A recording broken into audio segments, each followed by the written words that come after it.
Hello everybody, and welcome to a new video on the Constructive Criticism YouTube channel. I'm Spencer, host of Constructive Criticism and Limited Time Only, two podcasts about getting better at Magic the Gathering. Today, I'm doing another deck tech, and I'm so excited about this week. This is a deck that I really enjoy, one that I'm really excited about, and one that I hopefully will be playing at both the RPTQ and GP Denver.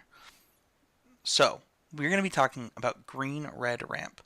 Ramp is one of my favorite archetypes. It's something that I've played a lot of, from Volakut to Wolfrun to Green-Red Devotion to just Ramp last year, multiple GPs and things like that. And it's just a deck that I'm really familiar with. It's an archetype that I enjoy, and this one's pretty fun and pretty good. One of the things that I looked at when going into building this deck was some of the things that other Ramp players were doing, whether it was Brian from the Game Podcast or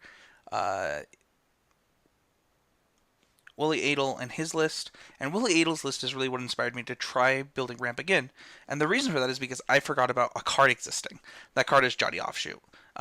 So Jaddi Offshoot is in the sideboard of this deck. It was in the main deck of his, but I literally forgot the card existed and was trying to figure out how I'm supposed to win matches of Magic. And it's funny because I had Jaddi Offshoot in my sideboard all year not that long ago. I just completely forgot about it, and when I saw it, it made me think I might be able to do this. So let's kind of go into the deck. So we have 4 Druid of the Cowl. This is a controversial one. Some people really like this card. Some people really hate it. I personally like it. I think that it allows you to play a lot of Kozileks for turns, and also it really helps your game 1 matchup against a lot of decks. You might not think that, right? Because like you're turning on their Fatal Pushes, but the thing is that if they're not playing Fatal Push, right? So like if they're spending 2 mana to kill this card, I'm really happy trading 2 mana for this. It means that I spent their turn to kill this card, which means that they took a turn off, and I'm okay with that. The problem is when they go like 1-drop Fatal Push, then you're in kind of big trouble. But other than that, on the play specifically, you're in really good shape if you play this card.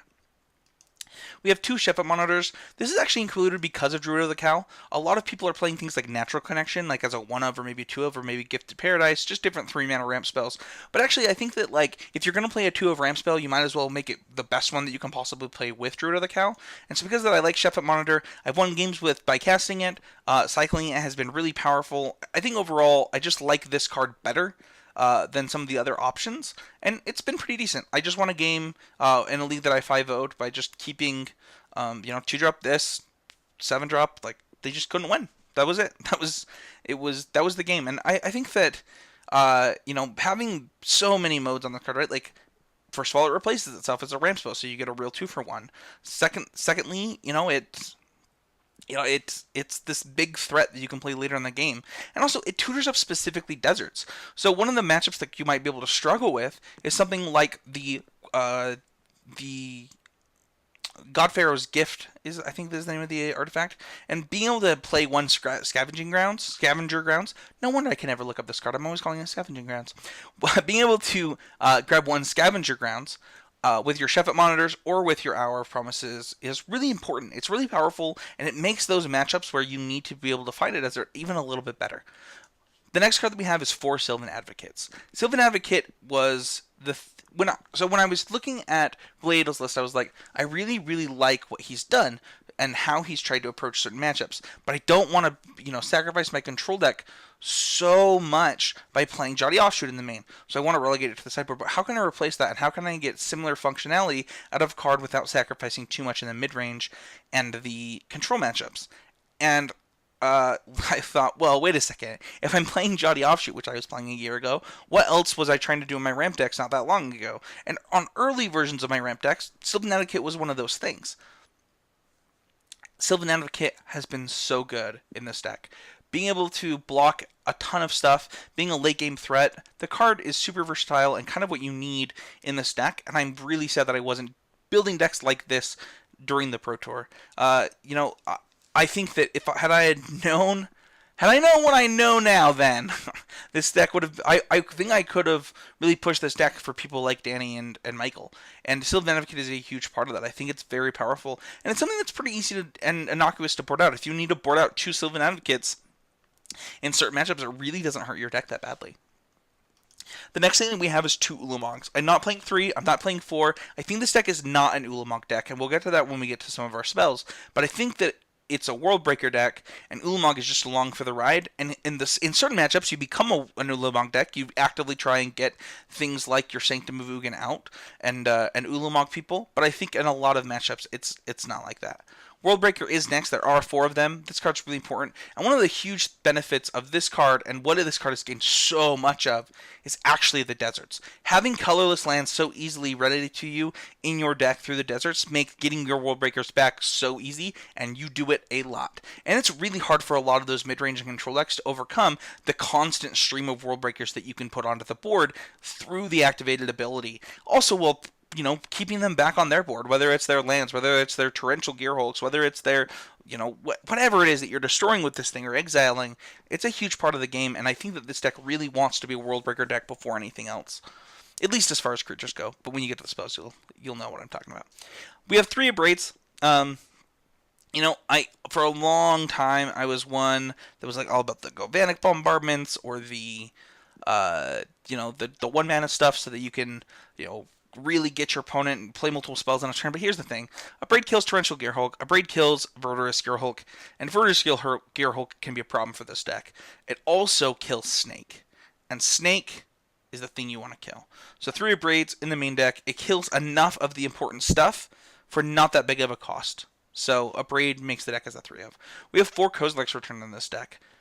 We have 4 Kozilek's Return because we are a Druid with Cal Sylvan Advocate deck, and we want to be able to keep some kind of presence on the board while we're casting our Kozilek's Return, which is pretty important.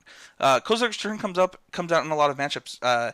It is completely dead against control, but in a lot of other matchups, it's like one of your best cards. So that is why it is a 4 of. And also, come on, we all love it when we can flash this thing back with our Worldbreakers and our Ulamogs. We have 2 Chandra Flamecallers. Early on, when I was building this deck for the Pro Tour, all of my decks were Chandra Torch Defiance decks. I was just wrong. This card is really what the deck wants. Being able to have a bigger top end is really important. Being able to, really punish people that commit too much to the board, and that think that you don't have a sweeper, while also being able to pressure other Planeswalkers, filter through cards that when you draw too many ramp spells, things like that. It's just all around what the deck needed, and it's pretty good. We have 4 Beneath the Sands. This is what I like to refer to as the just good enough ramp spell. You are happy to play this card. It does a thing that you would do, right? It's like a clue / ramp and growth. It's fine. It is exactly how good they need a card to be in order for me to want to play it in my ramp deck. They hit the nail on the head. I don't know that that's true in every format, but it's certainly true in this one. We have 2 Hour of Devastation in the main deck of this deck. I think this card is really important for a lot of reasons. One of them being it's really hard for a lot of decks to beat this card and play around it. And the other thing is it really helps you against some matchups that could have become bad for you if you didn't have it. Things like zombies could have really been a potential problem for this deck, but because you have access to Hour of Devastation, it actually turns what could have been a bad matchup into actually an actively really good one. We have 4 Hour of Promise in the deck. This is the key to the deck. Let's go over my land base really quick, and then you'll understand why. We have 3 Cinder Glade, 4 Forest, 4 Hashep Oasis, 2 Mountain, 2 Ramunap Ruins, I'll never get that right, 2 Sanctum of Ugin, 1 Scavenger Grounds, 4 Sheltered Thicket, 3 Shrine of the Forsaken Gods. So 25 lands total in the main. Here's the thing. There is somehow controversy around whether or not you should play deserts in this deck. And the answer to that question is undeniably yes, because the deck is actually a Worldbreaker Hour of Promise deck. That is actually what your deck is. Now, depending on what the texture of your hand is, that Hour of Promise can do a lot of things, right? It can go grab Double Shrine, it can go grab Shrine plus a Sanctum of Ugin, it can go grab Scavenger Grounds, and the matchups for you need Scavenger Grounds. There's a lot of your versatility with this card. And I don't understand why you would limit that versatility by, first of all, not playing deserts that already your Ulamog wants you, your Worldbreakers want you to be playing, but also just not playing Scavenger Grounds. And why are you playing 4 Shrines? Do you really, really need the 4th Shrine? 3 Shrines is 6 mana. 6 mana. I don't think you need the 4th one. I think that in matchups where you want the 4th one, you want to make insane plays that you were going to win anyway without it. So, I really like the mana base. Ramunap Ramunap Ruins. I don't know how to say this. I'm never going to know how to say it, guys. Overall, I think that this card is really good. The Oasises, they are literally just dual lands, quote unquote, for your Worldbreaker activations and your Thought-Knot Seers out of the sideboard. Let's talk about the sideboard really quick. So we have 1 Hour of Devastation, 1 Nissa Vital Force, 3 Magma Spray, 1 Appetite for the Unnatural, 2 Tireless Tracker, 2 Thought-Knot Seer, 3 Jaddi Offshoot, and 2 Arborback Stomper. The only card I'm not sure about after the leagues that I've played and the games that I've played with this deck is Arborback Stomper. I could actually see this being another Hour of Devastation and something else.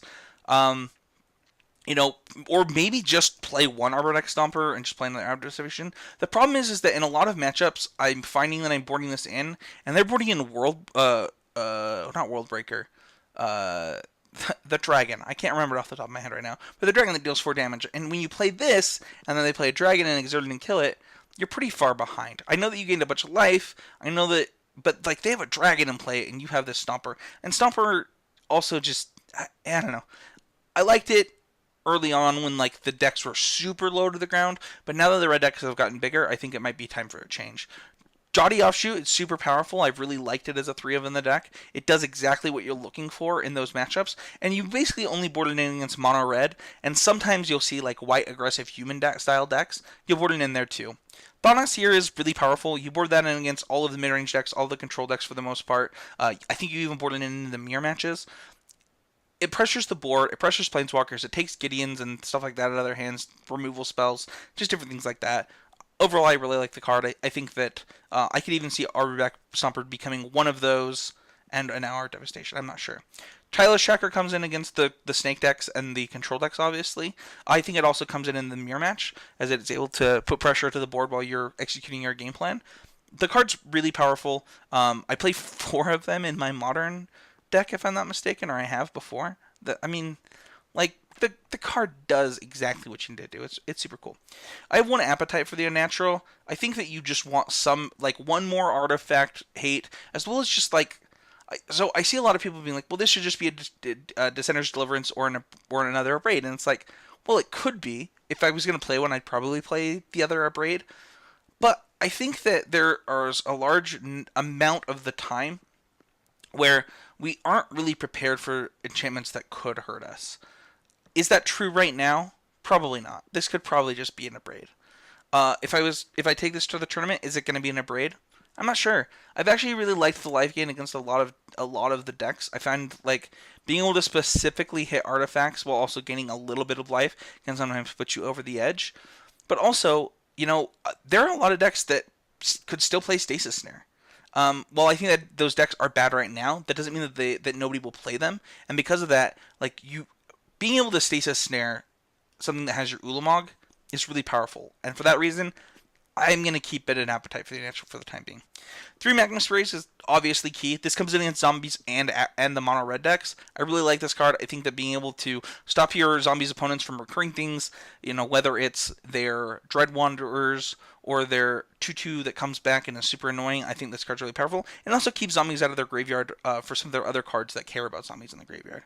Nissa Vital Force comes in mostly on the play. She's almost, unless you're playing against a control deck, you basically only board her in when you're on the play. The reason for this is it pressures your opponent while also ramping you, making your deck a little bit faster. I like the card overall. I could see people wanting to play things like Reality Smasher in the slot, but I think that the deck is built the way it is because of the way the deck is built. I would rather play 2 Nissa Vital Forces ever before I play my first Reality Smasher. We already talked about Hour of Devastation. I think the card's super key. I think it makes decks like Zombies and Green Block really good for you. And I played a league without 3 of them in my list, and I went 3-2. And I lost to decks that I thought were good matchups. But just being able to have more of these is really powerful. So that's it for the deck tech this week. If you like this content, please check out patreon.com/ccmtg. Become a patron of this show, these deck techs, the YouTube channel, all of the content that we make. We really, really appreciate everything that we can get. If everybody that watched these shows, listen to the podcast, donated just $1 per month, we would be able to quit our jobs and make Magic content full time and become full-fledged Magic content creators. It would be really cool. So thank you everybody for your support. Thanks for watching the channel. Leave a comment. Let me know what you think of the deck. If you have any questions, let me know. I love answering questions from the listeners, from the viewers, and kind of just being a part of getting better together. This deck is one that I feel like I failed on because I didn't have what I needed before the Pro Tour for my teammates, but I'm really happy with where it's at, and I really enjoy the deck. So thank you everybody, and we'll see you guys all next time.